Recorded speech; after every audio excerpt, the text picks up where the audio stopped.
Current affairs 2025. നിയമവിരുദ്ധമായ വിപണി തന്ത്രങ്ങളുടെ പേരിൽ ഗൂഗിളിന് 100 കോടി പിഴ ചുമത്തിയ രാജ്യം ഇന്തോനേഷ്യ. 2025 ജ്ഞാനപ്പാന പുരസ്കാരത്തിന് അർഹനായത് KP ശങ്കരൻ. 78ാമത് സന്തോഷ് ട്രോഫി ഫുട്ബോൾ മത്സരത്തിൽ കിരീടം നേടിയത് വെസ്റ്റ് ബംഗാൾ. 2025 മുതൽ 2039 വരെയുള്ള ജനറേഷൻ അറിയപ്പെടുന്നത് ബീറ്റ.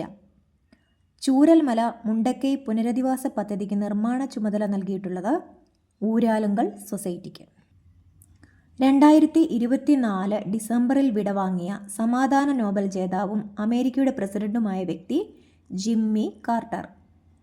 സമൂഹത്തിൽ വളരെയേറെ വിവേചനം നേരിടുന്ന ട്രാൻസ്ജെൻഡർ വിഭാഗത്തിനെ ചേർത്തുപിടിക്കുന്ന ദേവിക വാര്യത്തിൻ്റെ പുസ്തകം ഡമരു. കഥകളി ആചാര്യൻ കലാമണ്ഡലം ഗോപിയുടെ പ്രകാശനത്തിനൊരുങ്ങുന്ന കവിതാ സമാഹാരം മനോരഥം. മണ്ണിലെ വിഷാംശം തിന്നു ജീവിക്കുന്ന ബാക്ടീരിയയെ കണ്ടെത്തി വിളവ് കൂട്ടാനുള്ള വിദ്യ വികസിപ്പിക്കുന്നത് IIT ബോംബെ.